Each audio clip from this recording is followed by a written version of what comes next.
Chris Lee and Blayne Gilmer of Southeastern 14 here to preview the Ole Miss Rebels for the 2023 football season.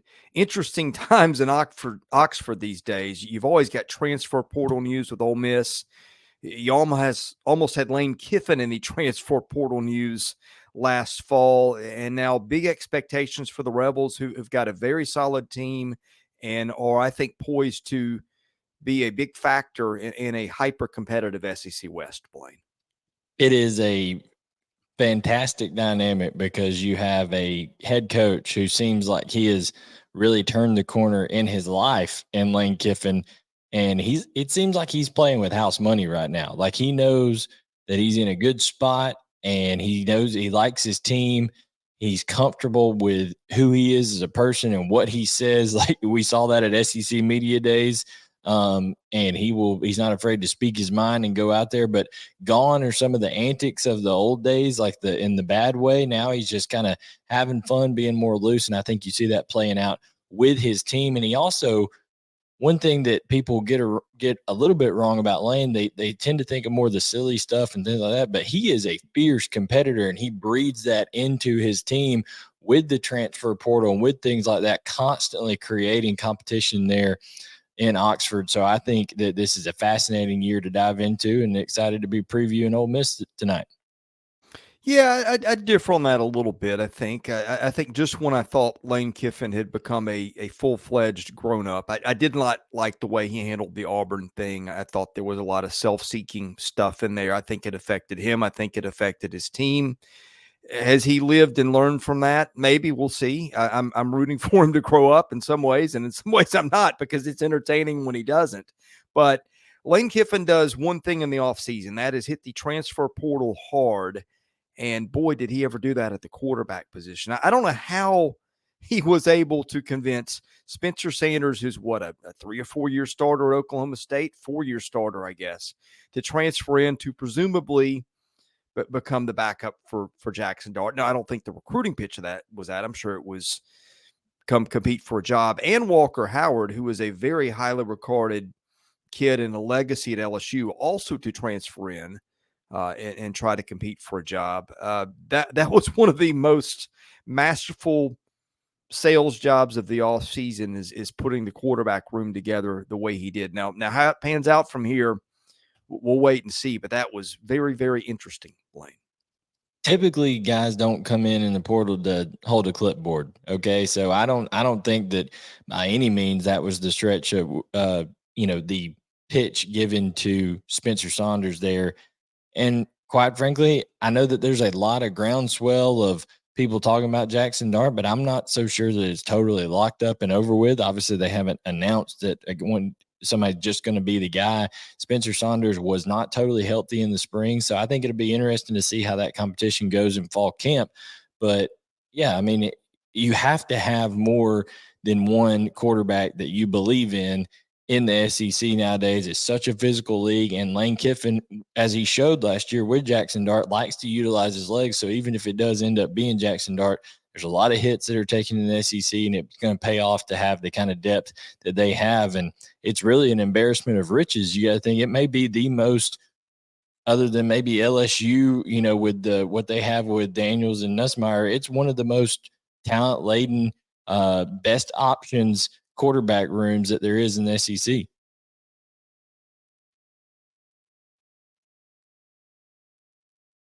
I know this isn't an easy question to answer because you're not there. And my dog apparently has an opinion on this, but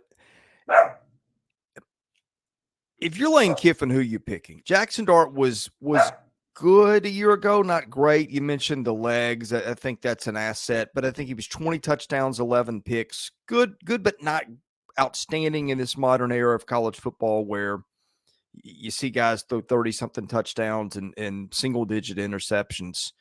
What's your guess on what you think is going to happen here? Or maybe what would you do? Maybe those are two different questions, but I'm going to just give you the floor to hit that for a moment.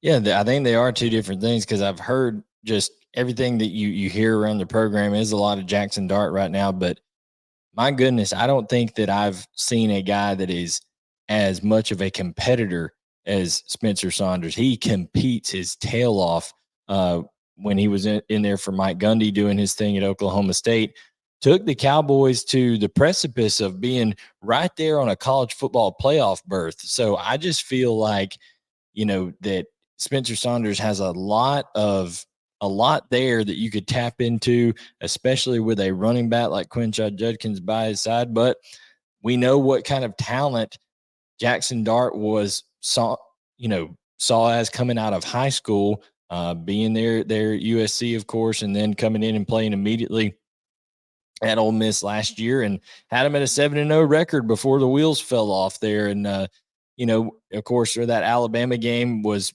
marching them down the field on the last drive. But the thing is when it got into obvious passing situations, Jackson Dart just was not consistent enough. That was also unfortunately for Ole Miss, that was also the Achilles heel at time for Spencer Saunders. Great athlete, strong arm, not the most consistent with accuracy at times. So I think they're going to have to figure out, okay, who has improved in that area much more so than the other one with this fall competition going on. I think you might see Jackson Dart first, but I'm not convinced that it's a total done thing even after a starter is named. I think this thing could, knowing Lane Kiffin, he wouldn't be adverse to, if they get it at Tulane on September 9th and they're struggling, I don't think he'll hesitate to pull the trigger at all to switch up quarterbacks and just keep that competition kind of going throughout the fall.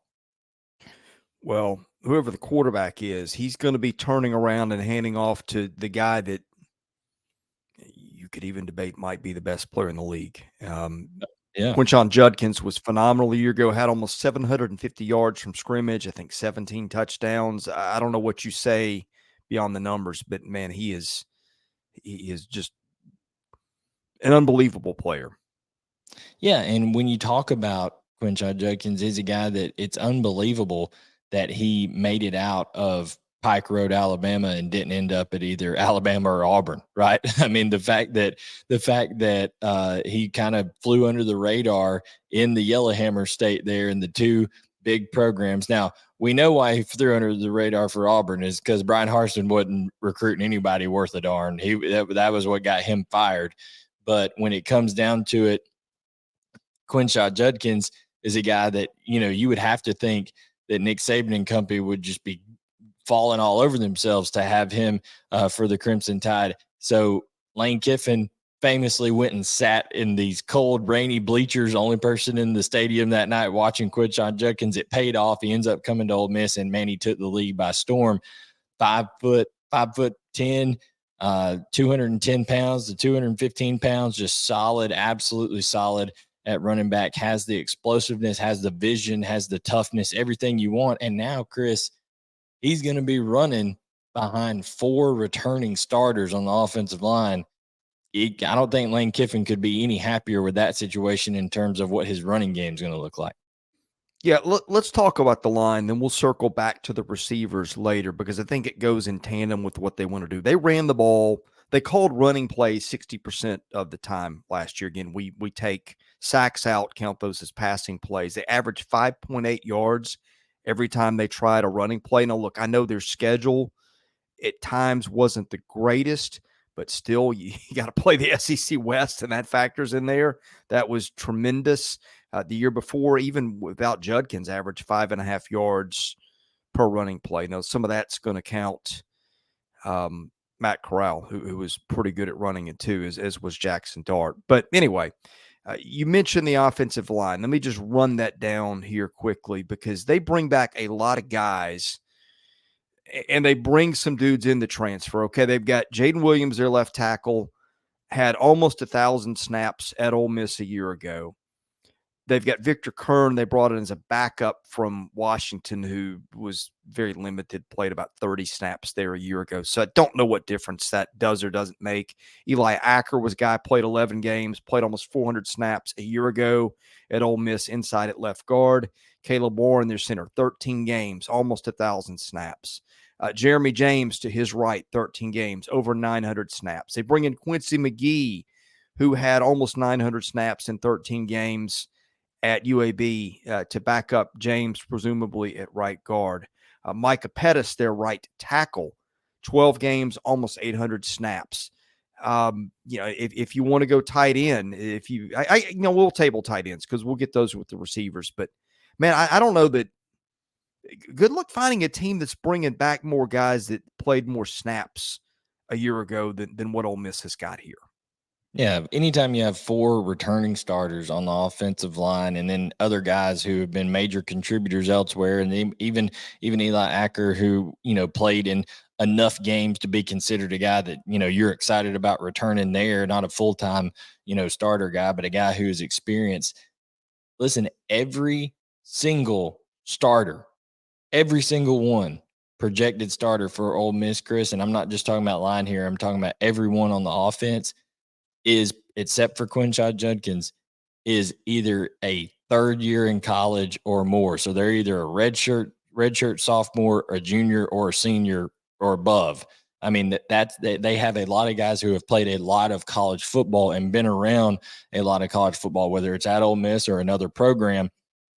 And I just think when you have 2 anchors like that coming back in Williams and Pettis, that is huge, not only for the run game and getting things off tackle and stuff like that, but it's huge just for familiarity with pass sets and things like that. And that may play to Jackson Dart's benefit in that competition, his relationship with Caleb Warren and being there, having been there a year with him, that could help out setting protections and things like that. But my goodness, when you talk about what Lane Kiffin likes to do, people misconstrue a lot about Josh Heupel and Lane Kiffin. They think, oh, well, it's these high octane, throw it all over the yard offenses. But really, what at their heart, what they like to do is they like to use pace to create matchups in the run game and gash you with the run game. And Lane Kiffin has the offensive line to be able to do that this year. And to your point, Tennessee runs the ball more than it passes it in terms of play calls too. And also to your point, you talked about how old these guys were. I'm going to give you high school graduating classes for these guys that we mentioned. Jaden Williams, class of 2021. Victor Kern, Washington, class of 2018. Again, not sure how much he's a factor, given that he didn't play a lot at Washington a year ago, but just going to mention that in terms of guys that have been around. Acker, class of 2020. Caleb Warren, class of 2019. His backup, Reese McIntyre, same thing.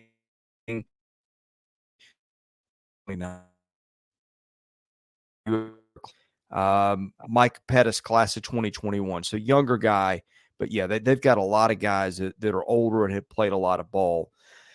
They've also got a receiving core that's played a lot of ball too, Blayne. Let's start with what they bring back. They've got Dayton Wade, who presumably is the starter at the X receiver. 27 catches, 309 yards, 3 scores. Also ran the ball 9 times for 80 yards last year. He's presumably starting at one spot. Trey Harris from Louisiana Tech at the Z. He caught 65 balls for 935 yards and 10 scores a year ago at Louisiana Tech. They brought in Zachary Franklin from Texas San Antonio, who was considered when they landed him, I think, the best player in the transfer portal. 93 catches, 1,137 yards, 15 touchdowns a year ago on a really good UTSA team. Now, there was some question. We're doing this late July. There was some question about, I don't know if it was his eligibility. I think maybe it was a class transferring, something like that. That may have been resolved by the time you see it. I'm just going to add that as a footnote in case something pops up there. But that's where it is we're doing this. They got Jordan Watkins coming back in the slot, 13 games, 40 catches, 449 yards, and 2 scores a year ago. A lot of dudes who played a lot of ball and caught a lot of passes at the college level, Blayne. Yeah, I mean, when you look at it, Wade, Watkins, and Brown, those are really the guys that have some continuity with, a little bit of a rapport coming into this whole process with Dart. So the fact that they had Chris Marshall for a hot minute and he got dismissed from the team and now is no longer, they really thought Chris Marshall was going to end up being the go-to guy, the number one type guy, former 5-star recruit, transfer from Texas A&M, didn't work out. He's out of the program. So now I think what you're really going to look at is, okay, Jordan Watkins is kind of that leader that you're going to look to, the guy that knows Lane Kiffin's system, has caught a lot of balls, knows the nuances of what they're supposed to do in those routes and things like that. And then can he impart some of that wisdom over to Harrison Franklin? Listen, Harrison Franklin, it's no question it's a step up in competition, right, Chris? I mean, it's different playing group of five ball to SEC ball on a consistent basis week in and week out, but they are immensely talented. Sometimes guys just bloom a little bit later than others, and these guys showed out at that level and now have an opportunity to really cement themselves as, hey, key roles, key guys here for Ole Miss in this 2023 season. Franklin in particular, when you talk about UTSA, they're a winning program, a program that has, created a lot of noise. And I think Lane Kiffin obviously wants guys who come from those type of backgrounds that can help them win, that are used to winning, have high expectations for themselves and their team. So I think Franklin is a good fit for this team, but I just look at it and I don't see a guy who just jumps out to me and says, hey, that's my wide receiver one, because I think Chris Marshall was going to be that guy. So I think that's the biggest thing, is who becomes kind of that alpha dog in the receiver room for Ole Miss this year. Let's talk defense. It's under new management this year. Pete Golding out of Alabama and into the defensive coordinator's job at Ole Miss. The defense against the pass the last couple of years has probably been better than people know. 5.8 yards per pass attempt 2 years ago, 5.6 last year. Forced turnovers on about 2% of the snaps. Now, look, I think they leaked against some of the better teams. Rushing defense has been where they've really struggled. Yards per rush play against last 3 years, starting with 2020, 5.7, 5.5, 5.1. That's the problem with Ole Miss. They're going to have to fix their run defense because teams have just been able to do that on the Rebels at will.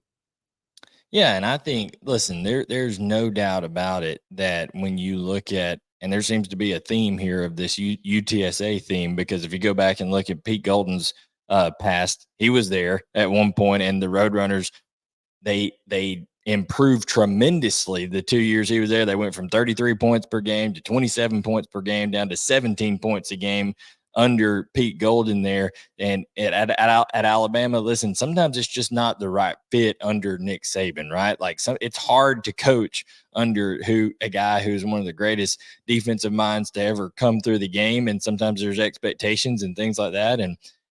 But I think you're exactly right. They got to get things figured out. I think you'll see them transition from that funky 3-2-6 that they were doing down to more a true, at times, 4-man front, more of a hybrid, like you see Alabama and Georgia do, like, change their front. A mint front is what it's called a lot of different times in that style system. So I think you'll see some of that. Guys like JJ Pegues up front, former Auburn tight end turned defensive tackle for Ole Miss. He comes back and brings some experience. Jared Ivey's a guy who had some tackles for loss and sacks last year, has been experienced. So they have some players up front across that defensive front that, have been around, have done some good things. Like I always say, defensive line, Chris, is about developing enough depth behind it where you can keep guys fresh, because we know it's a war of attrition in the SEC, and you have to be able to run 6, 7, 8 fresh bodies in there rotating at the defensive line. Can Pete Golden work that defensive line into shape that way? Yeah, and on paper, some of these guys aren't awful. I mean, Ivey's been a productive player, as you pointed Yeah. out. JJ Pegues, you talked about him at Auburn. He's put up decent numbers, 5 tackles for loss a year ago, 26 total stops. Cedric Johnson at one end was productive statistically a year ago. So they do have some guys that have been back. They had Josh Harris from NC State in the middle. I think he's slated to start at nose tackle, although didn't put a lot on paper there. So I don't know what 6'4", 325. Yeah, and that was Guy. my next thing. They've got some girth up the middle, some guys in that 315 to 335 range. At linebacker, well, and they also added some other guys too. Here's the thing: it's the transfer market. Stephon Wynn from Nebraska. Here's some numbers a year ago. 12 games for them, 22 tackles. So kind of a rotation piece there. Akilo Stone at Georgia Tech played 12 games, a dozen tackles, a rotation piece. Isaac Ukwu, I guess it is, from James Madison, really productive guy. Had about 50 tackles, 10 and a half for loss, 7.5 sacks. How does that translate from James Madison? That was a respectable program a year ago. Really But good program. yeah. I mean, they were. I mean, I asked Virginia Tech about that. How does that translate to the SEC? Don't know. He was a class of 2017 guy, so he's really, really old too. Let's move to linebacker for a minute. They bring in Monty Montgomery to back up Ashante Sistrunk in the middle, so they got a lot of experience there. Both those guys had around 70 tackles a year ago. Montgomery was really productive at Louisville. I think he may end up starting before it's all done at middle linebacker for them. He's really good. Yeah, and on the weak side, they've got Corey Coleman coming back. 11 games a year ago, 10 tackles for loss at Ole Miss. Jeremiah Jean-Baptiste, almost 100 tackles last year at UCF. They've got a lot of guys who played a lot of ball at those linebacker spots, brought in a couple of JUCO kids too. Yeah, I think these linebackers are very active, and you see guys that, UCF now a Big 12 school, Louisville an ACC school, so guys that have played Power 5 football and are going to be able to assimilate and come in there and play the style of ball, an attacking style of ball that I think Lane Kiffin and Pete Golden are going to want. They were not as aggressive as they probably wanted to be in that 3-2-6. Things going to change a little bit. I think you're going to see them have more people constantly in the box, or at least with simulated pressures and things like that, showing more bodies in the box before the snap. So I think that the style of offense, the style of defense for Pete Golding is going to pay off dividends there. And then plus the athleticism and the experience that you mentioned there at linebacker. People need to remember too, in the style of defense, because Pete Golden runs a similar style of defense that Dan Lanning does, that Nick Saban does, that Kirby Smart does, all from that same type coaching tree. The guys that are at that linebacker position, they're really communicating front to back, because a lot of times the front seven and the front six and the back five are all separated from each other, and they kind of are the in-between bridge there in the communication. So that could take some ironing out early, but I think the schedule is conducive to get that done. Well, a lot of guys on the back five with experience too. It just seems like a common theme on this defense. Okay, they bring back 3 safeties, Ladarius Tennyson, Trey Washington, Ashim Young, who all played a lot of ball at Ole Miss a year ago. They bring in, between the corner and the nickel spots, at least the way I've got it written down. Well, first of all, they bring back Prince at one corner, 13 games a year ago, almost 50 tackles, had a pick, 11 breakups. Good player. Talked to him at media day. I think he's had a couple stops at Ole Miss. They bring in Zamari Walton from Georgia Tech, Deshaun Gaddy from North Texas, John Saunders Jr. from Miami. I think he'll play the nickel. They bring in Justin Hodges from UCF, Jaden Kennedy from Tulane, Dejon Anthony from Liberty. My goodness, I don't know if the team restocked more in the portal in the secondary than what Lane Kiffin did. Yeah, for sure. They had to. They lost a bunch of guys. Otis Reese, one of them, people like that had been there for a couple of years. So that was a transfer from Georgia, and a couple more guys in that secondary that they knew they had to reload because of the style that, listen, there's always 5, sometimes 6 guys in this offense that Pete Golden is going to run.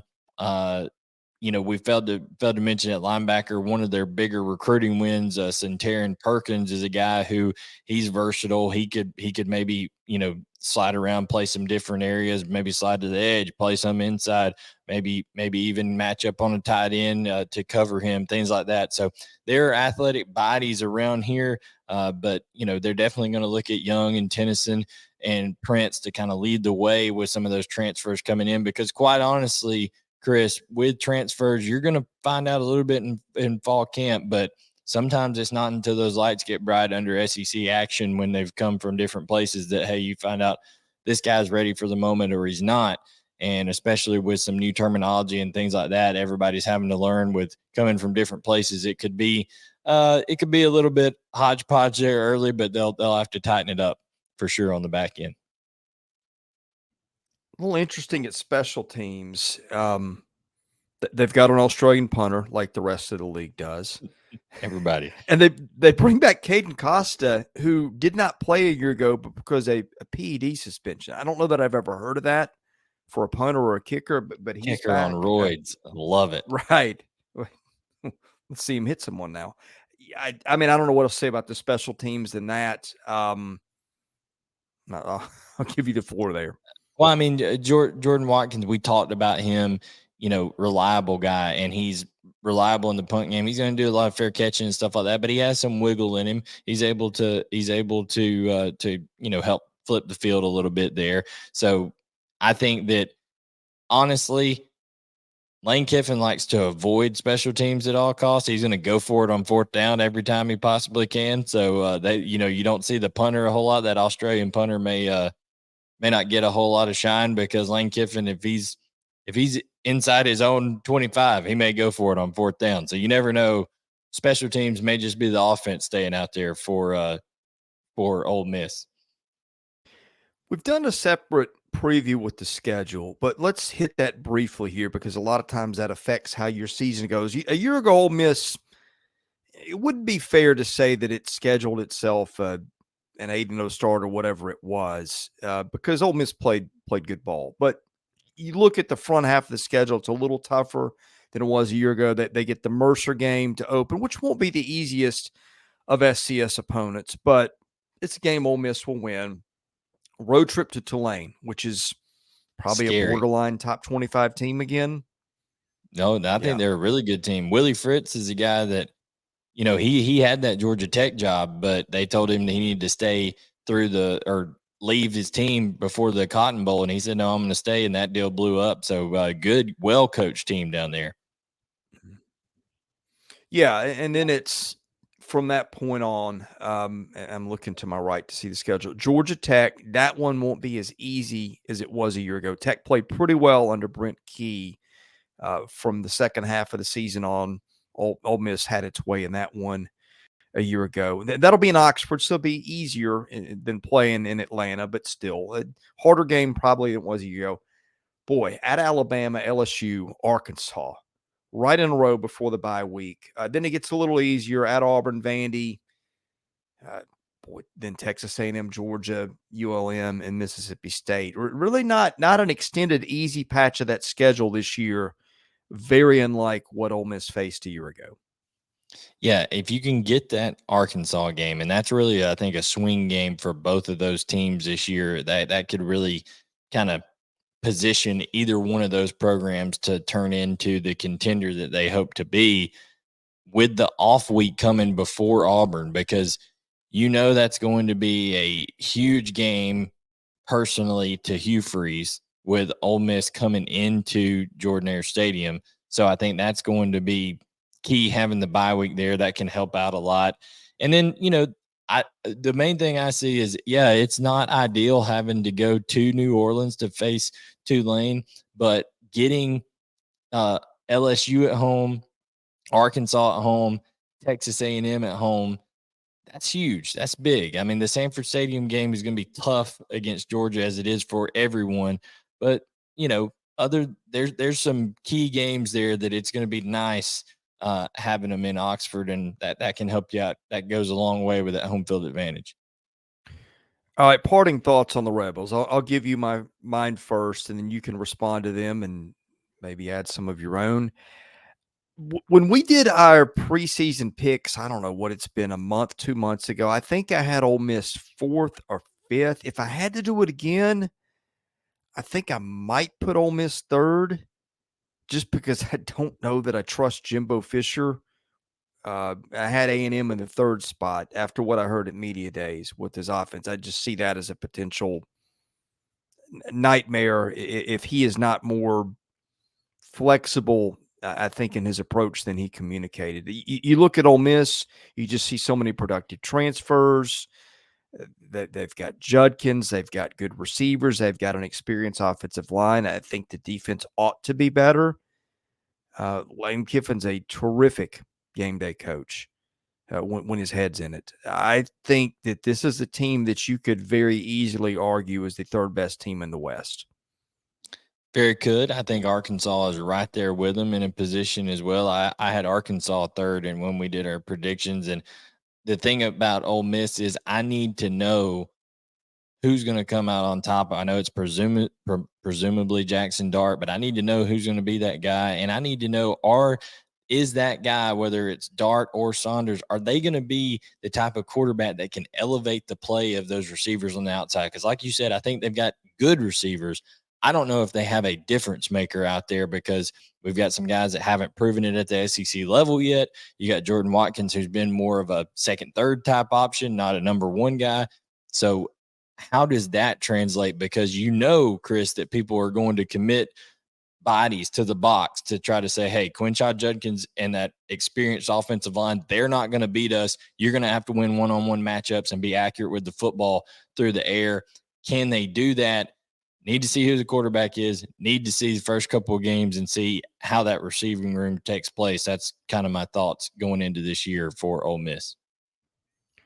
I believe we have now finished our previews of SEC teams for the coming season. Next up is going to be Week 0 and Week 1 predictions. We'll be rolling those out within the coming week, if not the coming next day or two. So be sure to look for those. Best way to catch all our content, hit the subscribe button, enable your notifications so you see when we put up videos. We cover baseball, football, and basketball in the SEC wall to wall here. So if you're looking for a 30,000-foot view of the whole league, I think you'll like what we do here. For Blayne Gilmer, I'm Chris Lee. We're Southeastern 14. Thanks for watching. We'll see you again soon with more SEC football content.